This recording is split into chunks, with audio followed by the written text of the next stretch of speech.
Here we go. I think this is going to work.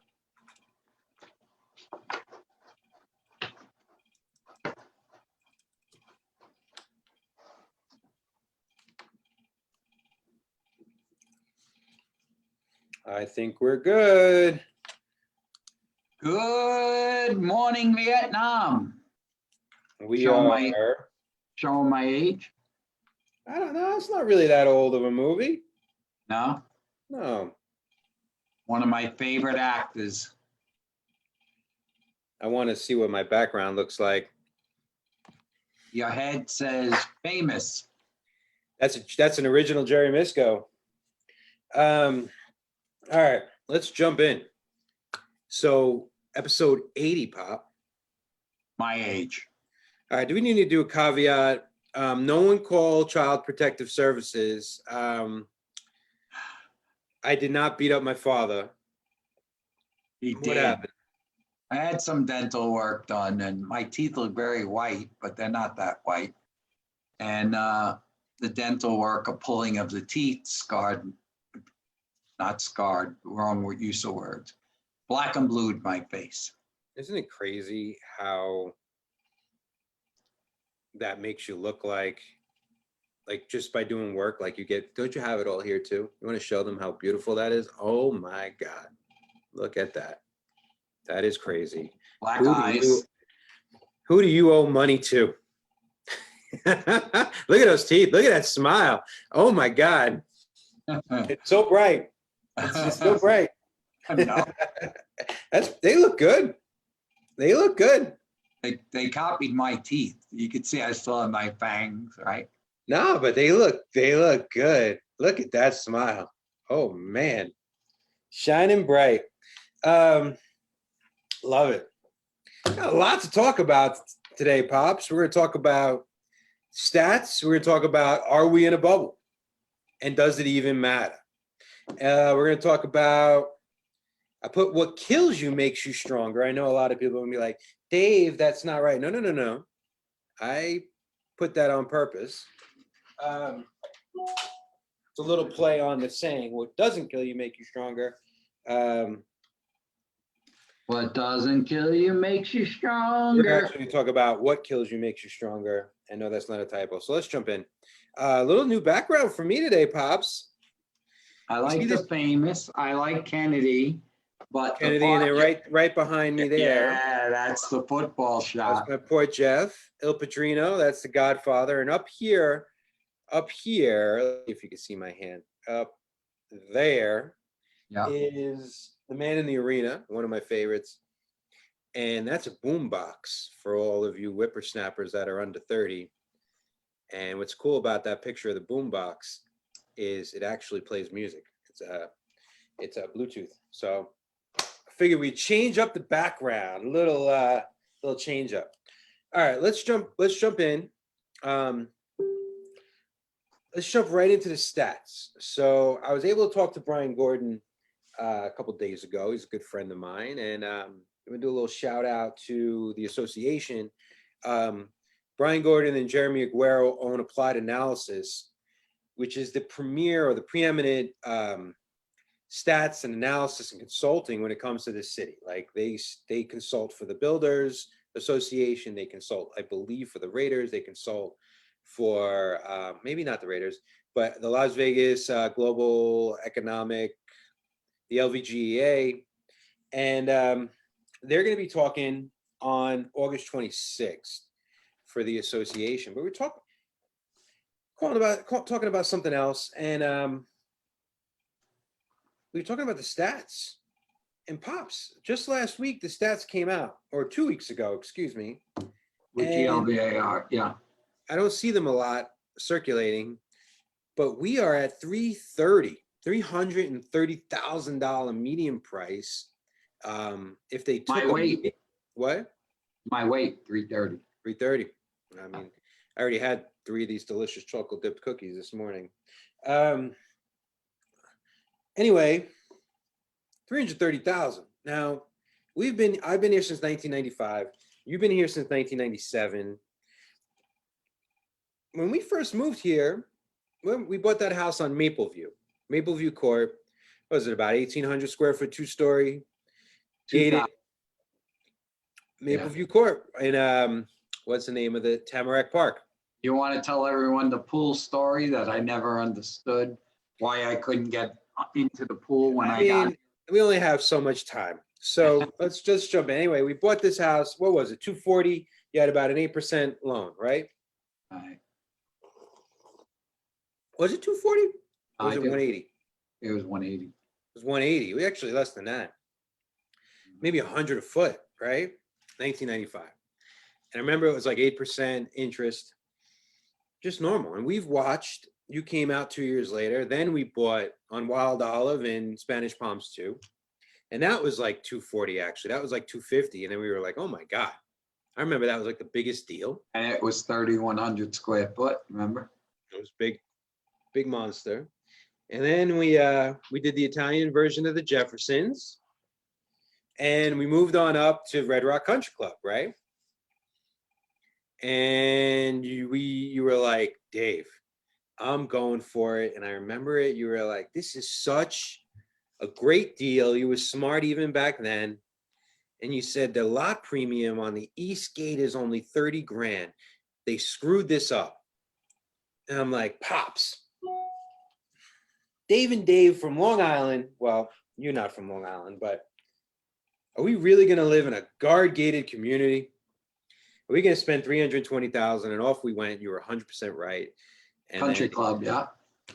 and I think that loan was like 6%. I think rates were starting to drop, right? So where are we getting at with this? Guys, you know, my father and I have both been president. And when you're president of local association, he's been president of the state. He's also now the RVP, regional vice president of 6 states of for NAR. The thing you get asked the most is about the market, right? You get about the stats and what's happening. And I've never seen anything like this. I mean, the closest I've seen of where we were at 330,000 was 315,000, and that was 2006, right? And we all know what happened then. So everybody is saying, what the hell is going on? You can't get a house. There's offers above list. The median price is higher than it's ever been. The rates are lower than it's ever been. This is happening across the entire nation. The next question is, are we in a bubble? No, Okay, you guys have a great day. It was great catching up with you. And that's it. Just Yeah. kidding. No. I mean, come on, man. Give me more than that. I don't think we're in a bubble because I think what's happening is people are buying like crazy because of a low interest rate. That little bit of frenzy that's happening the last 30 days of overbidding and no appraisal, I think that's creating a little bit of an inflated price. I think that the prices for the quote highly desirable homes, which are redone pool homes, that's where the main frenzy is. Why? Oh, it's 114 outside. 2, everybody loves redone so they can move in and not have people in their home doing construction during COVID times. So those houses are the ones that are getting multiple offers, a frenzy, giving up appraisal contingencies. And those are the ones that a little blip in the market will take a beating if we have to resell them. But there's still a ton of homes being sold at rational, fair prices. You know, there's so much data to try to argue both points, right? We had the conversation every Tuesday. We do a broker roundtable where we kind of do the Dave and Dave just for our agents, and we bring them all on, right?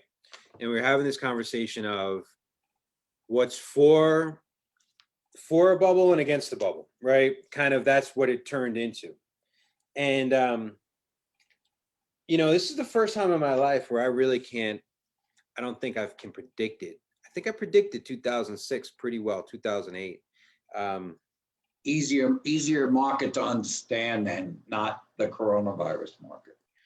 I could see you in the mirror behind there. So do you have pants on? I could see your leg up on the thing. All right, well, oh yeah. Beautiful. I'm so glad that I changed my background when I'm looking at this. But let's look how nice your teeth are compared to mine. They're great. Look at it. Look at those chompers, man. Look at those chompers. You wait to 68 years old to get perfect teeth. I mean, what the hell? You're gonna have to do something with the rest of it because it's just not gonna match. It's like Oh, perfection. come on now. I'm not 68. I'm 58. Look at my teeth. Oh God. So, I read an article. You know how much I read. I've read articles across the board. So Richard Barton, the CEO of Zillow, was saying that this is the great reshuffling. But I've read so many other articles saying that this migration or people moving out of cities is completely an overblown statistic. Now you were on the phone, like, let's bring this full circle. You were on the phone with, before I put my foot in my mouth completely, you were on the phone with Lawrence Yun, right?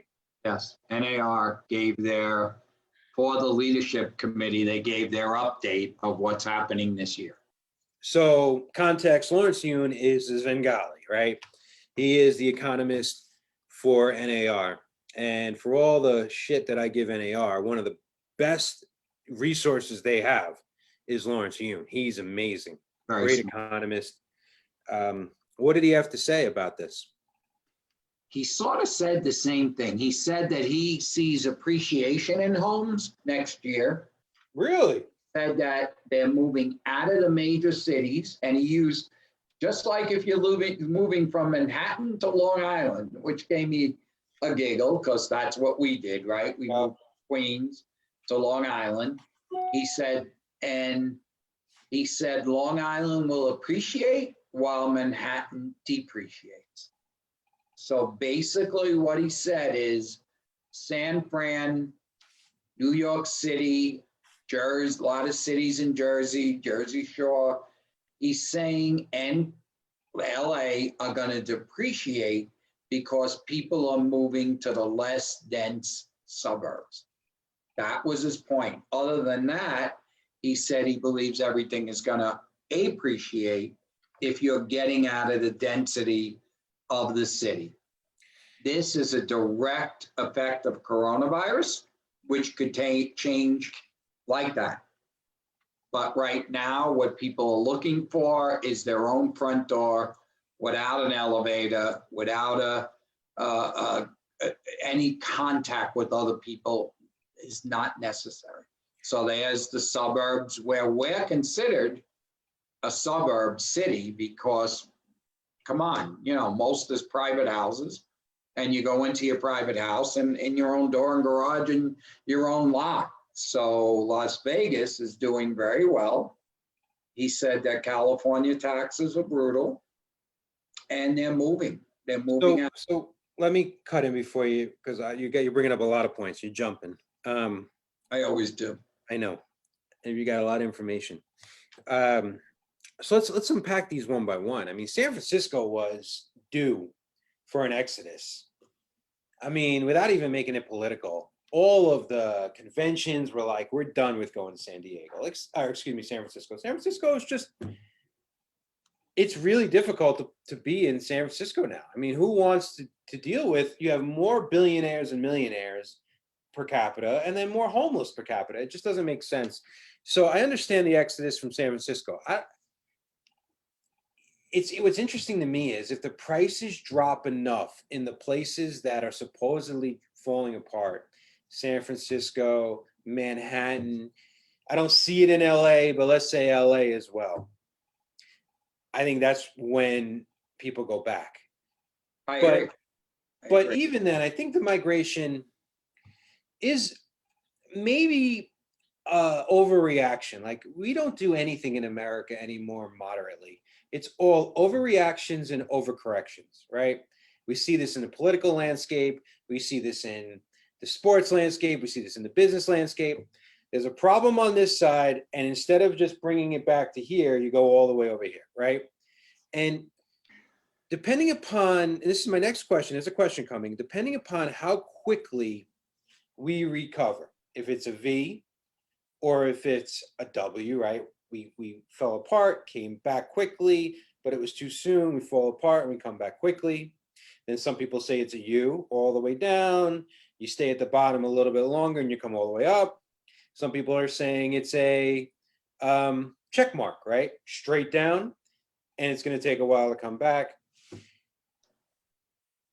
I do believe everyone who is going, I was just in Park City last weekend, fell in love. Everyone's going to Tahoe. Tahoe is seeing just tremendous growth, like insane bubble-like growth, right? Mhm. Everyone who's there, when things go back to normal, I'm curious if they go, you know what, the mountains aren't for me, and back they go. That's where I'm curious. So that's leading me to the question. What makes me a little concerned is how quickly are people going to get their jobs back, or how bad is it going to get before it gets better? Like, did he talk about unemployment? Yeah, he's unemployment in Nevada is 15%. Unemployment in California is 14.9. Unemployment in Utah is 5.1. You Just know, to give you a little 5.1. I don't want to get in trouble for saying this, but Don't I may say.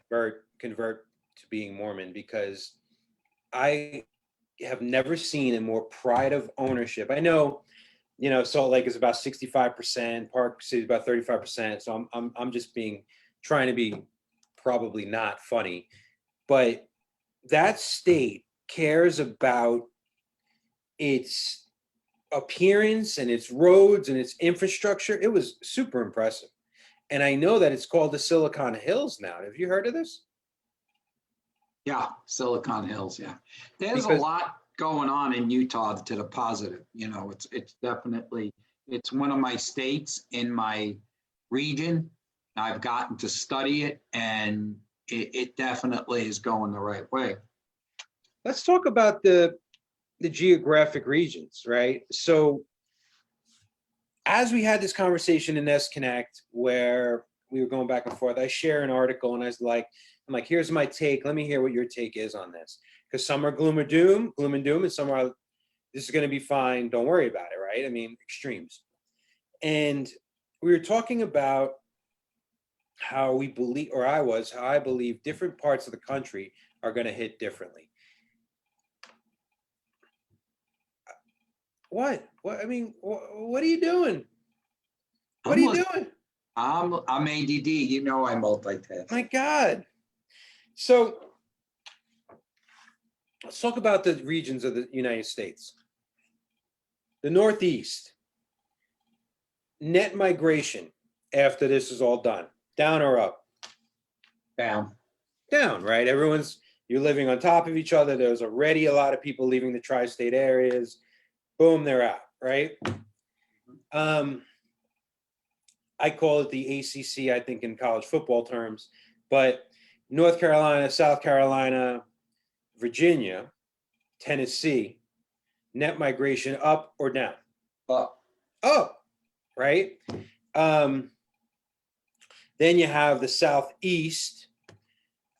You got the Alabama, Georgia, Mississippi, which I think Mississippi, Alabama, they're kind of in Arkansas, they're in their own world.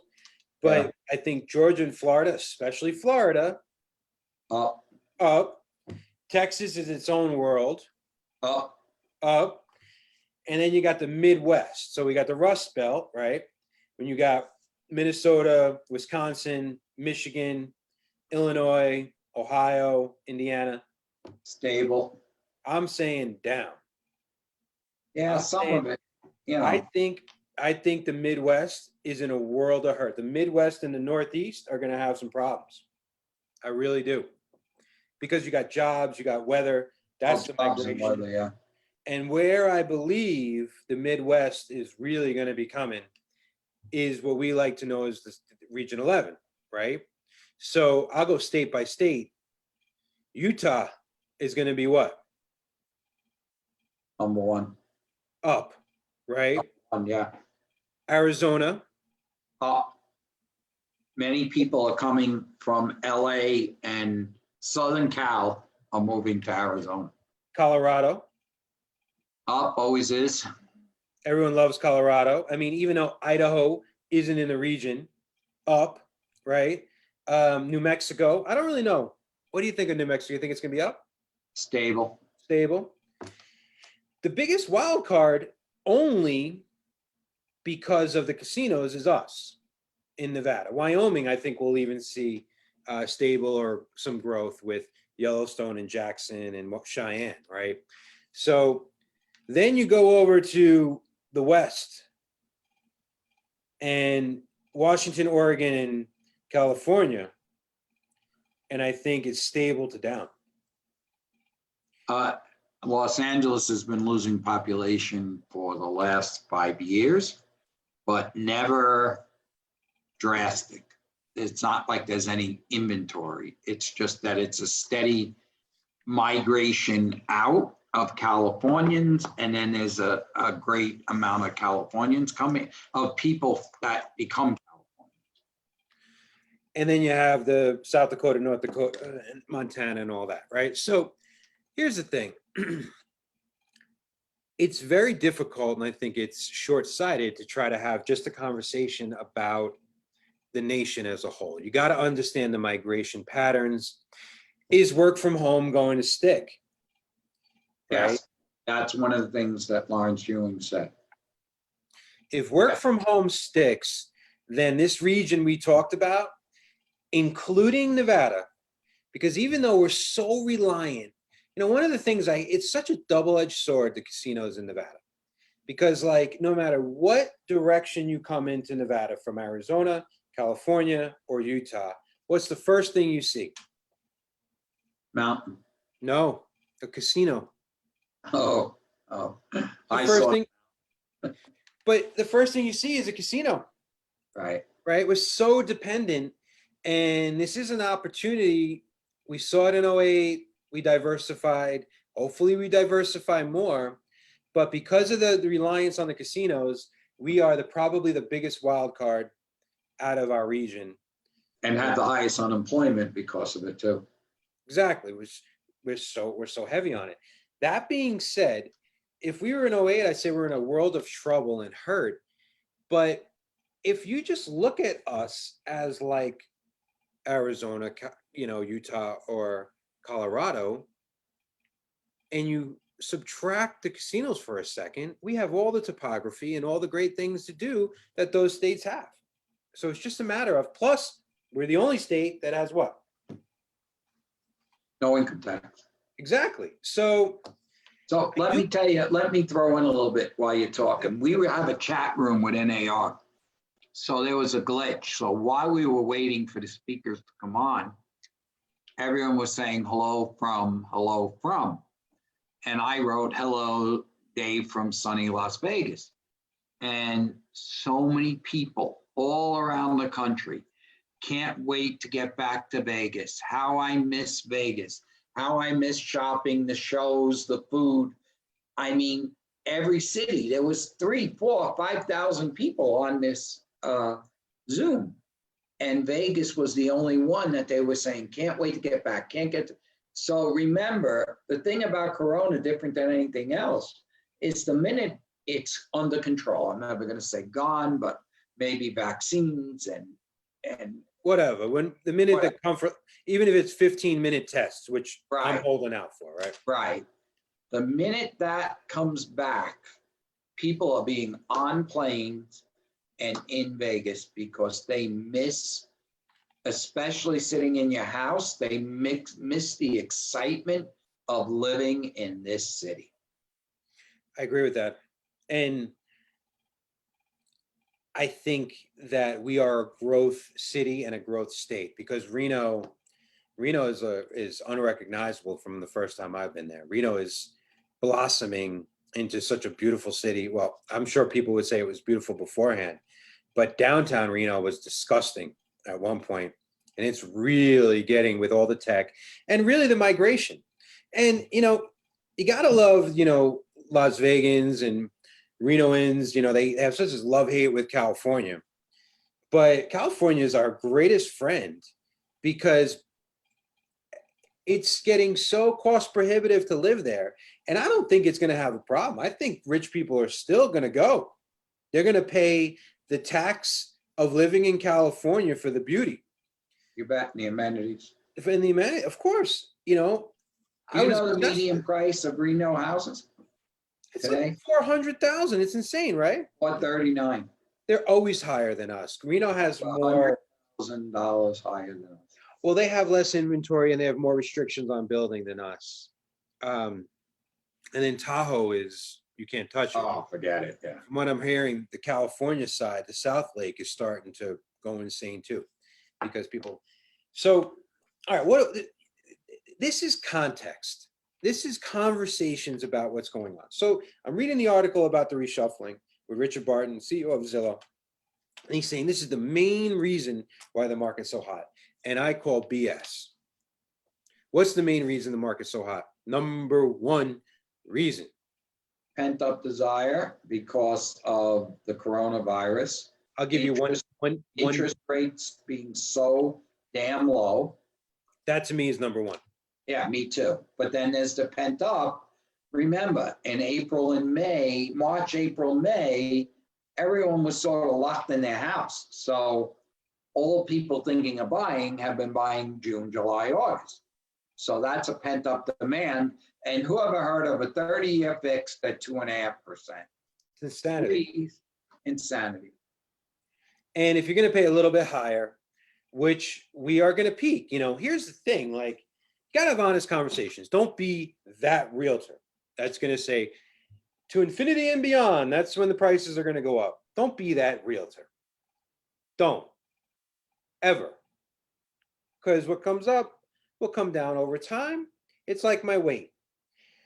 Lose a little bit, gain a little bit, never quite get back down to what I was. You know what I mean? Like, gain that 3% appreciation every year. But the reality is, this time around, you have the rates and you have more money down. Just don't be stupid. Don't get so stuck that you're outbidding everybody. Have some rationale. So Dave, if you had a buyer right now, what would you say to him to buying right now? So it all depends. And this is where context even is deeper. If I had a buyer moving from out of state and they sold somewhere else on the high, I'd be like, here's the beauty. You sold on the high, you got equity. You're going to buy on the high, but your interest rates are lowest in history. Can we even say that? Yeah. Right? So guess what? You made the equity. You're going to pay a little bit extra and you have interest rates. If you stay in the house 10 years, beautiful.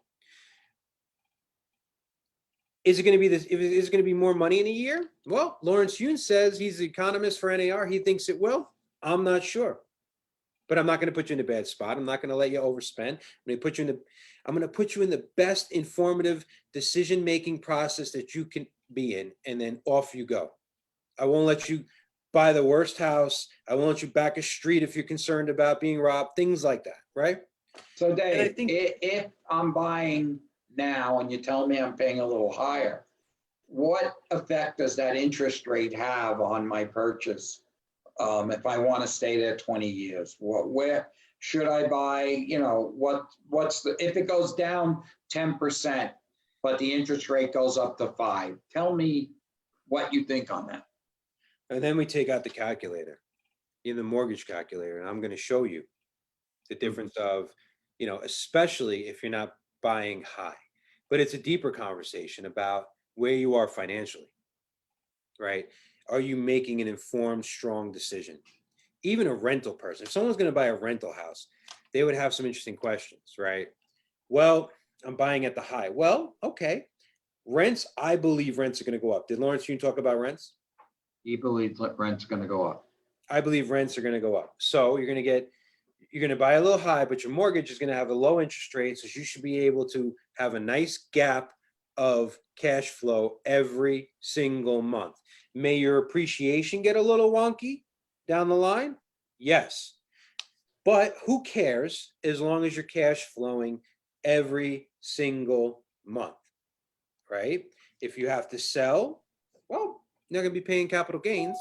If you own a rental and you're like, uh-oh, I got to get out, you got to also take into consideration that you're going to be paying 30% capital gains on whatever you made on that rental. So that's something to take into consideration. You know, we talked about a situation where one of our realtors is moving up and her primary is going to become a rental, and she asked us what to do. And I said, you have no capital gains. You lived in it 2 out of 5 years. And personally, in that case, I would take the money off the table. That's what I would do. I would take the bird in the hand because we are definitely on an ascent. And who knows where the top hits. I'd take it off. So each situation is a little differently. Are we seeing price capacity? Potentially. You know, we're going to hit a point where if the Feds change the rate even 0.5%, I don't see them doing that. A lot of people are going to get priced out quickly, and that changes the market. Lawrence said with the 10-year bond, and he said, of course, we can't sue him. He's not a realtor. He said that he thinks that the rates may go down in September and October to 2.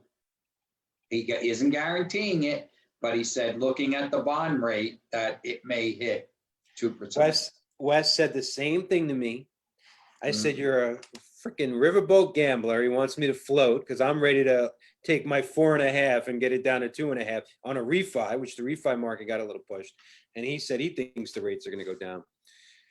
You know, this is quite the roller coaster ride we are on. And I don't think anyone could have predicted what occurred. How could have you, right? One of the factors we didn't mention, which I think are going to have to come into play regardless of what happens in the next 6, 12, 18, 24 months. I've said this before, and I'll say it again, is we are going to have a supply issue potentially for the rest of your life and maybe even mine, where the demand is going to outpace the supply. We literally do not have enough beds for human beings in this country. Now, unless we see a ton of migration away from certain places because of the 4 L's, right? Land, legislation, labor, and lumber. All 4 of those are required to build new homes, new properties. And there's issues surrounding all 4 of those, right?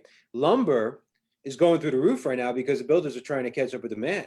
So that plays into the cost of the home, which then plays into affordability, which then plays into, do these houses stay on the market? Who could buy them? These are things. So I think that that's a nice protection of the downside on real estate. So I'm very bullish for the future. I still believe that there is a way to protect your downside and not put yourself in a bad position. Of course, I learned from you, right? During the downtime, Pops, you had 3 rentals. What happened to your net worth versus your monthly cash flow? Monthly cash flow stayed the same. The net worth dropped drastically with the drop of the house prices. But that's why when you buy a rental, you have enough that covers your mortgage. And I didn't sell mine. I sold mine 2 years ago in the upswing, not in the downturn. And I did it at different times so that my tax liability was in different years. And I didn't have to take that bite all at once. And that's what matters. So the question is, are we in a bubble? Who knows? Does it matter? Probably not. If something changes, we will ring the alarm. But even then, we're not going to be Chicken Little. And he knows I'm talking about him. Sorry, not sorry. We're not going to try to predict and be screaming from the airwaves, this is what's going to happen. You got to buy now, like I'm Crazy Eddie, right? For those New Yorkers. I'm not going to do that. Because A, it's illegal, and B, it's Bush League. Mhm. Sorry. I totally agree, because when those people get on and say the sky is falling, the next line is, this is why you have to sell now, and I'll buy it all cash for 20% less. and it's not the right thing to do. It's predatory. Anyone out there right now that doesn't have their house on an MLS with an MLS agent is out of their mind, because in this market, you want every single offer that you could get, everything. Completely. All right, I know we're leaving a lot of meat on the bone with this, but just keep in mind, like rates are insanely great. Prices are rising. Inventory is actually Decent. unbelievably going up. So you have some choice. And in escrow is up. But I will always say this, regardless of the market, make sure you have the rainy day fund. Make sure you protect the future, which is going to segue beautifully into the last topic, which is, how are you resilient enough for any market? Are you built for winter? Are you built for COVID? What is your health when it comes to physical health, financial health, emotional health, and mental health? Right? So let's tell the story. Do I have one here? I don't know if I have one. You want to tell the story of 5 years ago? I'm looking for it, Pops. What are you looking for? I had one of those pictures. I don't have it with me. Talk about 5 years ago when I was running for being president. Oh, so he was running for GLBAR president, and an insane, supposedly anonymous broker was throwing flyers out. I can't find it, and it's a shame because I want to frame it and put it in my office. Throwing flyers out. Go ahead, you tell it. It's so disturbing to me. So I was running for president at the time against Catherine Bouvard. And in all fairness, I don't think she had anything to do with this. But I was running against her. And for backstory, my dad was president in 2013. He tricked me into running for the board. I thought it was going to be a walk in the park. I ended up running against 12 people. This year, I think there's 23 people running for the directors. I ended up running against 12. And surprisingly, I got the most votes out of all 12, which was kind of cool. It felt good. Catherine was also in that 12 with me, and she got the second most votes. So when it was time to run for the president time, I only had a year on the board, and some stuff went down, and all of a sudden we had Keith as president and Scott as the president over, and Catherine was running unopposed. And she had a massive following at Realty One, which my dad and I had been brokers at prior to. He was the general manager, I was broker. And everyone was afraid of running against her because she had such a huge, massive back following. So because out of the 12, I managed to get most votes, I got put up as the sacrificial lamb. Let's call it what it is. Did I not get put up? Because everyone who was supposed to run for president got out of the way because they didn't want to lose, right? Am I right? Right. So they said, if anyone's got a shot, it's you. So back then, and we've changed it since because the process was terrible. It was a very long, you could vote for like 2 weeks. It was insane. And when they did that, because you just have to mail in your vote, right? Which, how apropos is that? Mailing in your vote. Now we're talking about that. So anyway, the long voting process, a lot of campaigning, a lot of nonsense. And then one day up pops this flyer. And it has, I posted it below. I wish I had one. And it had two like cartoons, one of my father, one of me, and not in a very negative light. And it said, Daddy, vote for me, or more votes for me, right, Pops? And I wish I had it. I thought I brought it in. Here it is. And here it is. Yeah, you can kind of see it. And it got me insane. I was so angry. Yeah, you can kind of see it, right? And whoever did this, which I would bet my left hand on who did, throwing it in the front doors of every real every estate brokerage, in Vegas, including ours. including ours. And then Bernadette, God bless Bernadette, in high heels, ran into the parking lot to go after this guy. Anyway, this was a long, drawn out process. During the same time, I get this little cylinder in the mail. At the time, there was this thing called, I won't curse, FU glitter. And you're supposed to open it, and glitter just pops everywhere, and it gets everywhere, and you clean it. Luckily, I opened it, it didn't pop, and I'm like, oh, I dodged a bullet. And then lastly, after I won, I was at your installation for president, and I come out of Red Rock, and I guess you could hire people to do this. A guy is waiting, throws a whipped cream pie at me and Angie in the car, and I took off. I almost got him. Thank God I didn't catch him in my suit, because that would have been bad. And long story short, I handled it with this post that popped up 5 years ago today. Here, Danny, you gotta love Danny. She's watching. This is having the best friend and person to work with you. That's how quickly Danny got it to me. I mean, I know my ears kind of go out, but come on, man. I'm the good-looking guy on the right. Daddy, I need more votes. You gotta love it, right? I got my whatever. Yeah, when we saw the truck and saw the guys, they happened to be from California. So all the plates were California plates that we identified and gave to the cops. They were all from Southern California, Orange County to be more specific. So that far we got. So this conversation is about resiliency. So now I got my greatest mentor in the world, but who is also annoyed and protective, and that's my father, telling me it's just not worth it, because I'm ready to get in the car and drive directly to Irvine with a baseball bat, right? I'm ready.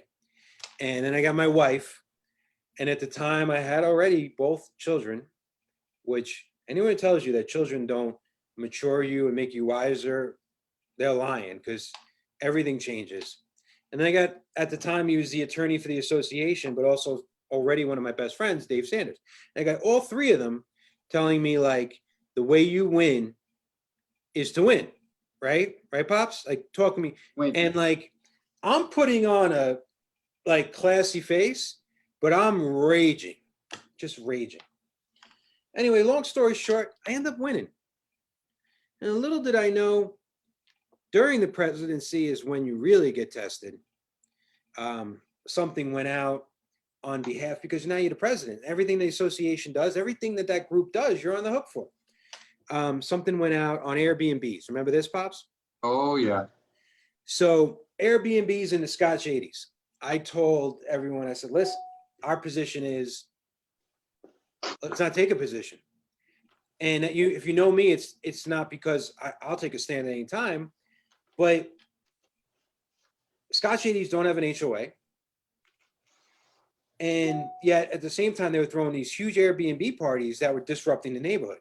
So as a president, I'm supposed to protect the quiet enjoyment of people's private property, but I'm also supposed to protect the ability for people to make income off their home, right? I mean, it's a conundrum.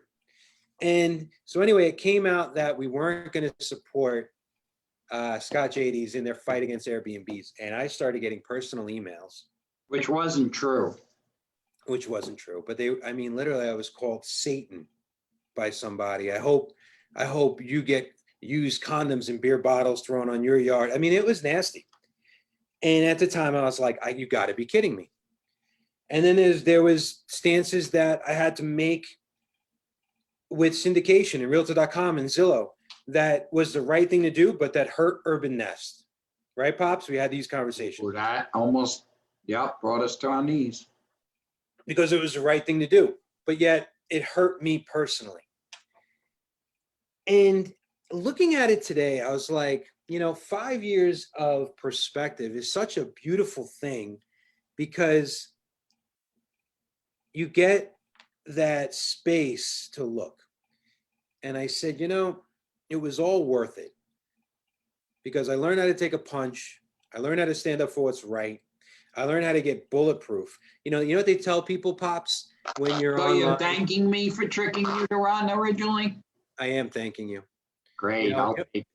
even now, I'll do a video, Dad. I did a video and I boosted it out from Urban Nest. I forgot what it was about.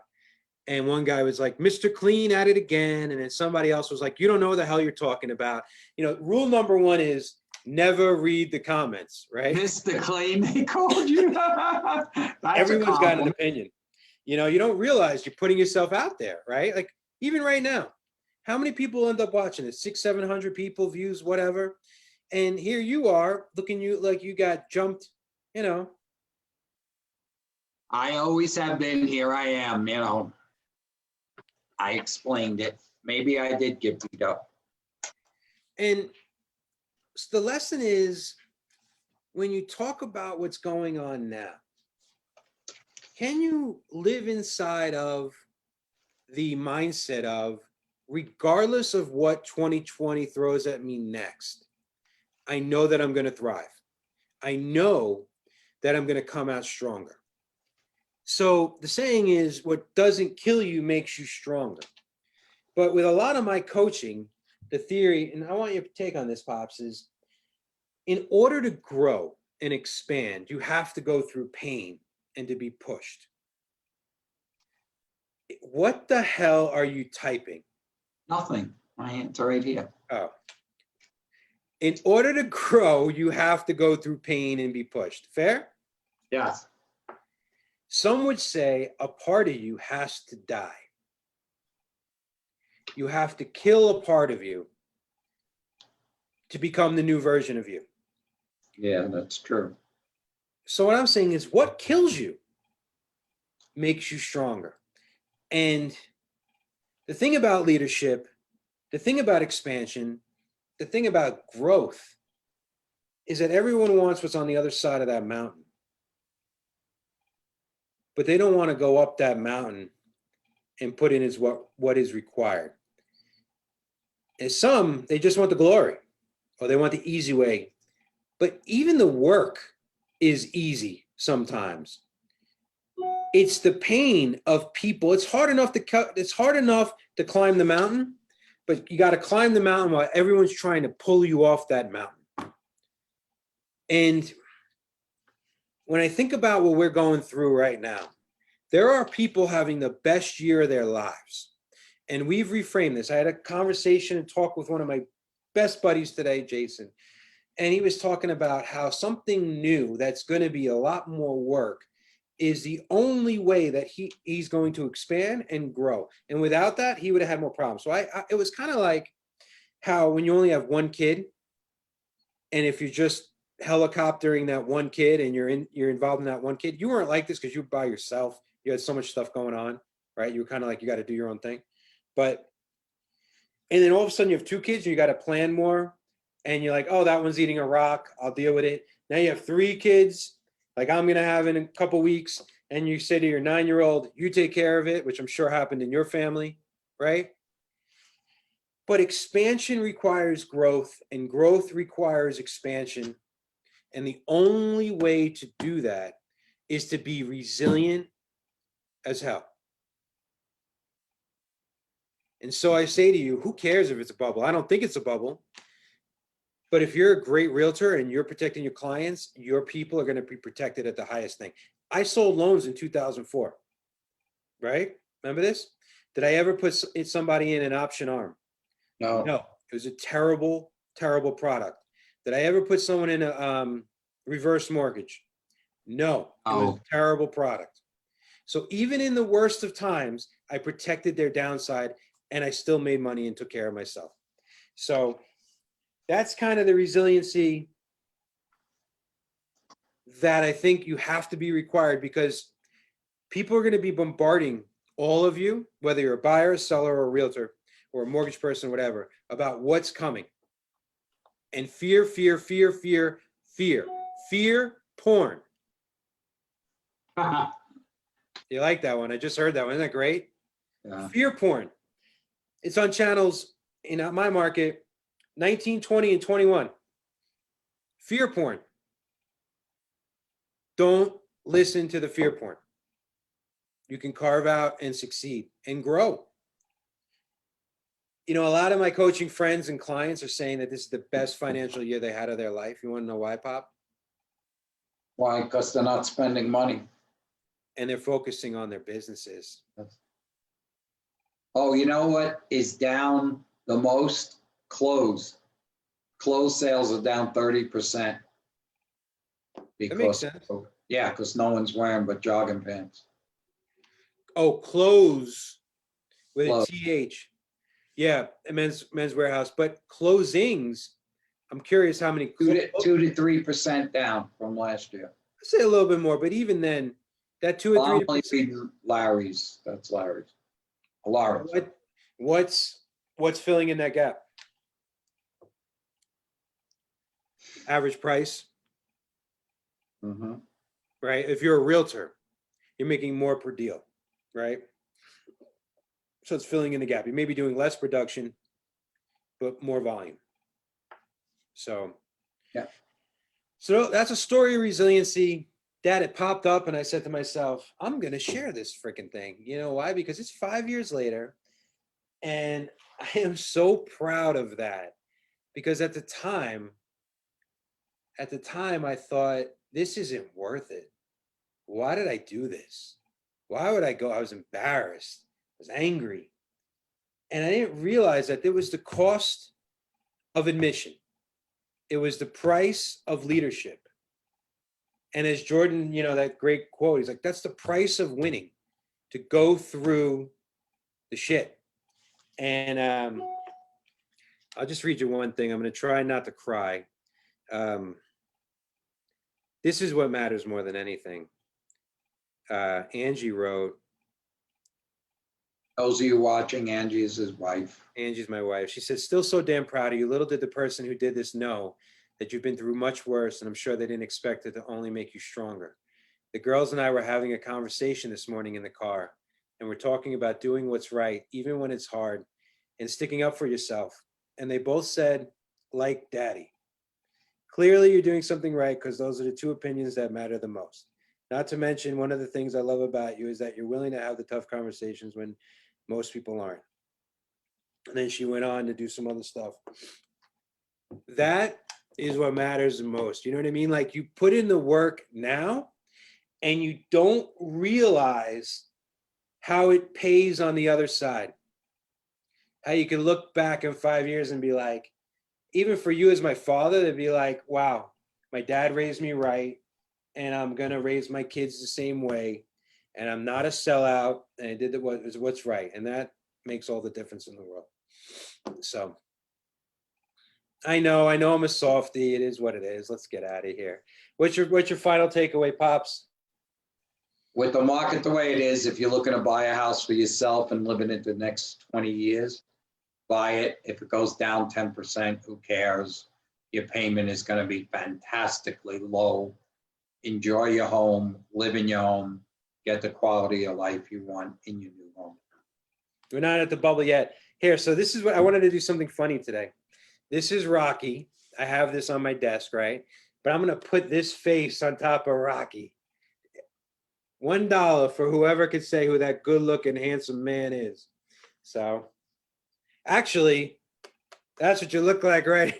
I was Those a people come right firefighter. out. That's only 35 years ago, but all is good. All right. Love you, Pops. You guys have a great day. All right. Take care. Bye-bye.